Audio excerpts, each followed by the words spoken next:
Hello friends, कैसे हैं आप सभी लोग। आप सभी का स्वागत करता हूं फिर से अपने चैनल पर। गाइस, आज हम इस वीडियो में एक और नए टॉपिक को डिस्कस करेंगे जो कि हमारा इंडियन कॉन्ट्रैक्ट एक्ट से संबंधित है। आज हम इस वीडियो में समझने वाले हैं प्रपोजल। प्रपोजल यानी प्रस्ताव। प्रस्ताव किसे कहते हैं, क्या इसके एसेंशियल हैं, किस तरीके से प्रपोजल पूरा होता है, कौन कौन सी लीगल सेक्शन है जो प्रपोजल से संबंधित है, कुछ एग्जाम्पल को भी समझेंगे और क्या डिफरेंस है प्रपोजल यानी कि ऑफर में और इनविटेशन टू ऑफर में, इसको भी समझेंगे। तो ये सारे पॉइंट इम्पोर्टेंट हैं। अगर आपको वीडियो को अच्छे से समझना है तो वीडियो को आप एंड तक जरूर देखेंगे। सबसे पहले हम समझते हैं प्रपोजल यानी प्रस्ताव किसे कहते हैं। तो प्रस्ताव को इंडियन कॉन्ट्रैक्ट एक्ट के सेक्शन नंबर 2A के अंतर्गत डिफाइन किया गया है। इंडियन कॉन्ट्रैक्ट, इसके अलावा हर कॉन्ट्रैक्ट के अंदर एक स्पेसिफिक सेक्शन होती है जिसमें डेफिनेशन दी होती है कि किसी बात को डिफाइन करना, ताकि बार बार उसको आगे लेंथी ना रखा जाए और लेंथी रूप में उसे ना डिस्क्राइब किया जाए। तो section number 2A of Indian contract act किस बारे में बात करती है, प्रपोजल के बारे में। अब प्रपोजल क्या है? प्रपोजल क्या है? जब कोई व्यक्ति किसी दूसरे व्यक्ति के प्रति यह इच्छा व्यक्त करता है कि दूसरा व्यक्ति उसकी दी गई किसी बात को करने या ना करने के लिए तैयार हो जाए। यानी कि मैं किसी से कुछ करवाना चाहता हूँ या मैं किसी से कुछ करवाना चाहता हूँ, ज़रूरी नहीं है वो उसे करे, वो हाँ भी कर सकता है और वो मना भी कर सकता है। तो वह ऐसा करने का उद्देश्य उस दूसरे व्यक्ति की सहमति प्राप्त करवाना है। तो इसे हम क्या कहते हैं? प्रस्ताव कहते हैं। प्रस्ताव यानी प्रपोजल कहते हैं। एक बार फिर से सरल शब्द में समझने की कोशिश करते हैं। जब कोई व्यक्ति अपनी इच्छा दूसरे व्यक्ति के सामने इस उद्देश्य से व्यक्त करता है कि दूसरा व्यक्ति उसे स्वीकार करे, इसे प्रस्ताव कहते हैं, इसे प्रपोजल कहते हैं। इसे हम अब एक एग्जाम्पल के द्वारा समझते हैं ताकि आपको और अच्छे से समझ में आएगा। राम ने श्याम को यह कहा कि मैं अपनी बाइक तुम्हें 50,000 में बेचना चाहता हूँ। अब क्या करा? राम ने ये प्रपोजल श्याम को दिया और श्याम ने उसे एक्सेप्ट कर लिया। तो क्या हो गया? ये एक तरीके से कॉन्ट्रैक्ट बन गया, एक अनुबंध बन गया। तो प्रपोजल क्या हुआ कि मैं अपनी बाइक बेचना चाहता हूँ, मेरी ये इच्छा है कि मैं अपनी बाइक तुम्हें बेचना चाहता हूँ और तुम उसे एक्सेप्ट कर लो। और एक्सेप्ट करते हुए उसमें वो पैसा भी इन्वॉल्व है कि कितने में मैं बेचना चाहता हूँ। तो एक कॉन्ट्रैक्ट को बनने के लिए क्या ज़रूरी है? एक प्रपोजल, उसको एक्सेप्ट किया जाना, एक्सेप्ट करने के बाद उसमें कंसिडरेशन होना और उसके बाद उसका कॉन्ट्रैक्ट बन जाना। तो ये होता है हमारा प्रपोजल यानी प्रस्ताव। अब हम बात करते हैं इसके संबंध में क्या क्या एसेंशियल इंग्रेडिएंट है जो आपको लिखने होते हैं और जो एक वैलिड प्रपोजल के लिए आवश्यक है, जिसे हम कहते हैं मुख्य तत्व क्या है। तो सबसे पहला है कि प्रस्ताव का उद्देश्य सहमति प्राप्त करना होना चाहिए। यानी कि आप किसी से कुछ करवाना चाहते हैं, इसलिए आपकी इच्छा क्या है? किसी से कोई कार्य करवाने की। यानी कि प्रस्तावक। अब यहाँ पर ऑफरर और ऑफरी दो वर्ड आपको समझने हैं। ऑफरर जो ऑफर करता है, जो प्रपोजल देता है, उसको कहते हैं हम ऑफरर, और जो उसे एक्सेप्ट करता है उसे हम ऑफरी या एक्सेप्टर कहते हैं। ऑफरर का उद्देश्य सामने वाले की सहमति लेना होना चाहिए। फॉर एग्जाम्पल, किसी दुकान के सामान का प्रदर्शन प्रपोजल नहीं है। यानी कि कोई दुकान पर रखा हुआ सामान वो किसी तरीके का प्रस्ताव या प्रपोजल नहीं है। वो क्या है? वो है इनविटेशन टू ऑफर है। इनविटेशन टू ऑफर है, आपको इनवाइट किया जा रहा है। अब आप आकर अपनी इच्छा व्यक्त करेंगे कि मैं इन सभी में से क्या सामान लेना चाहता हूँ। अब आप प्रपोजल देंगे दुकानदार को और वो उसको एक्सेप्ट करेगा। उसके बाद दूसरी चीज़ है कि प्रस्ताव जो है स्पष्ट होना चाहिए और निश्चित होना चाहिए। यानी कि बिल्कुल क्लियर एंड डेफिनेट होना चाहिए, डिफाइंड होना चाहिए, स्पष्ट होना चाहिए और निश्चित होना चाहिए। इसका क्या मतलब हुआ? इसका मतलब हुआ, मैं आपको एक एग्जाम्पल देता हूँ और उससे समझाता हूँ। यानी कि मैं तुम्हें कुछ पैसे दूंगा। क्या ये स्पष्ट है या अस्पष्ट है? ये अस्पष्ट है। मैं कुछ पैसे दूंगा, कितने पैसे दूंगा यह स्पष्ट नहीं है, यह क्लियर नहीं है। मैं आपको 5,000 रुपये दूंगा, यह क्लियर है। जैसे कि हमने पहला एग्जाम्पल जो समझा था उसमें हमने क्या कहा था कि मैं अपनी बाइक 50,000 रुपये में बेचूंगा या बेचना चाहता हूँ, मेरी यह इच्छा है। तो यहाँ पर वो जो एक कंसीडरेशन अमाउंट था वो स्पष्ट था, किसी तरीके की अस्पष्टता वैग्यू नहीं है। तो ये भी इम्पोर्टेंट है एक वैलिड प्रपोजल के लिए। तीसरी चीज़ है कि प्रस्ताव सामने वाले व्यक्ति को संप्रेषित होना चाहिए, यानी कि कम्युनिकेट होना चाहिए। यानी कि मैं कोई प्रपोजल दे रहा हूँ और वो प्रपोजल सामने वाले के पास पहुँच ही नहीं रहा, तो कैसे वो उसे एक्सेप्ट करेगा? तो उसका कम्युनिकेशन होना आवश्यक है। बिना सूचना के कोई प्रस्ताव वैध नहीं माना जाता। फॉर एग्जाम्पल, राम ने शाम को बेचने का फैसला लिया लेकिन बताया नहीं।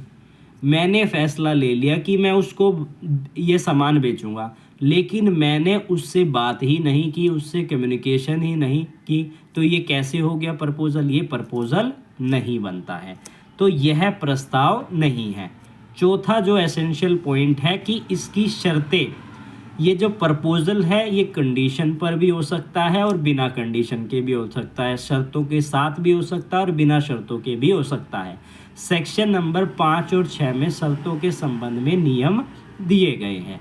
उसके बाद अगला एसेंशियल पॉइंट है कि प्रस्ताव विशिष्ट व्यक्ति, समूह, संपूर्ण दुनिया के लिए भी हो सकता है। ज़रूरी नहीं है कि मैं जो प्रपोजल, जो प्रस्ताव दूँ वो किसी एक ही पर्टिकुलर व्यक्ति के लिए हो, वो एक से ज़्यादा के लिए हो सकता है और एक सबके लिए भी हो सकता है कि कोई भी आए और उसे एक्सेप्ट करे। यानी कि यह स्पेसिफिक भी हो सकता है किसी विशेष व्यक्ति के लिए भी और जनरल पब्लिक, या दुनिया में कोई भी व्यक्ति उसे आकर एक्सेप्ट कर सकता है। फॉर एग्जाम्पल कि जो भी मेरा घोड़ा लेकर आएगा मैं उसे 5,000 रुपये दूंगा, तो ये क्या है? एक जर्नल ऑफर मैं दे रहा हूँ ताकि कोई भी व्यक्ति मेरे घोड़े को ढूंढ कर लाएगा उसे मैं पैसे दे दूंगा। उसके बाद हम अगला पॉइंट डिस्कस करेंगे कि क्या इसके लीगल पॉइंट्स हैं। और सेक्शन नंबर एक तो हमारी 4 है जो कम्युनिकेशन की बात करती है कि कम्युनिकेशन का होना ज़रूरी है। उसके बाद अगला है हमारा सेक्शन नंबर 6 जिसमें कि प्रपोज़ल कैसे रिवोक किया जाता है उसके बारे में बताया गया है, किस तरीके से समाप्त किया जाता है। तो इसमें 4 पॉइंट दिए गए हैं, उसको भी हम समझ लेते हैं ताकि आपको कंसेप्ट अच्छे से समझ में आ जाए। यानी कि एक्सेप्टेंस से पहले कभी भी वापस किया जा सकता है, यानी कि वापस किया जा सकता है किस चीज़ को? प्रपोजल को, प्रस्ताव को एक्सेप्ट होने से पहले रिवोक किया जा सकता है। इसके पहली कंडीशन क्या है कि जो प्रस्तावक है उसने एक्सेप्ट होने से पहले ही यह बोल दिया कि नहीं, मैं ये प्रपोजल नहीं देना चाहता, तो उसे वह रिवोक कर सकता है। दूसरी चीज़ क्या है कि समय पूरा हो गया। जब आपने कोई प्रपोजल दिया किसी व्यक्ति को तो उसमें एक कंडीशन डाल दी कि ये इतने समय तक ही वैलिड है। अब वो समय हो चुका है और एक्सेप्टर ने उसे एक्सेप्ट नहीं किया है, तो यहाँ पर ये क्या हो गया? एक तरीके से रिवोक हो गया। उसके पास ये कम्युनिकेशन, उसको ये जानकारी हो गई कि ये व्यक्ति इसको बेचना चाहता है, लेकिन समय सीमा के अंदर मैंने उसका रिप्लाई नहीं किया कि मेरे को वो ख़रीदना है। उसके बाद तीसरा है कोई शर्त थी जो कि दूसरी पार्टी ने पूरी नहीं की, तब भी उसे रिवोक किया जा सकता है। चौथा है या तो जो प्रपोजल दे रहा है उसकी मृत्यु हो जाती है या फिर वो पागल हो जाता है, तो उस केस में भी ऐसा संभव नहीं है। उसके बाद तीसरा हमारा पॉइंट यहाँ पर क्या आता है कि प्रपोजल का वापस लेना कब प्रभावी होगा? प्रस्ताव के लिए जब उसने भेज दिया है, और एक्सेप्टर यानी कि स्वीकर्ता के लिए जब उसके ज्ञान में वह बात आ गई है, उसके नॉलेज में वह बात आ गई है। उसके बाद अगला पॉइंट हमें ध्यान में रखना है कि प्रपोजल जो है, जो प्रस्ताव है, वह लीगल होना चाहिए, वह लॉफुल होना चाहिए, वो अनलॉफुल नहीं होना चाहिए। यानी कि उसका उद्देश्य, उसकी क्षमता लॉफुल होनी चाहिए, अनलॉफुल नहीं होनी चाहिए। आप किसी को यह प्रपोज़ल दें कि आप उसका जाकर मर्डर कर दीजिए, तो ये प्रपोज़ल लीगली वैलिड नहीं है। या किसी को कहें कि आप ड्रग लेकर आइए, तो ये एक्सेप्टेबल नहीं है। अब हम समझते हैं कि क्या डिफरेंस है प्रपोज़ल यानी ऑफ़र और इनविटेशन टू ऑफ़र में। तो इसमें आप जिस तरीके से मैं बता रहा हूँ, इस तरीके से पॉइंट बनाकर आप लिख सकते हैं एग्ज़ाम के अंदर। पहले तो एक साइड ऑफ़र लिखिए और दूसरी साइड लिखिए इनविटेशन टू ऑफ़र। तो ऑफ़र की बात करें तो ये सीधी कानूनी इच्छा व्यक्त करता है ऑफ़र में, और प्रस्ताव करने वाले के लिए केवल यह एक तरीके से आमंत्रण है, इनविटेशन है। फिर उसके बाद दूसरा पॉइंट आता है स्वीकृति से अनुबंध बन जाता है। यानी कि प्रपोज़ल को जो स्वीकार करने वाला व्यक्ति है, जो ऑफरी है, उसे एक्सेप्ट कर लेता है, तो वो एक कॉन्ट्रैक्ट बन जाता है।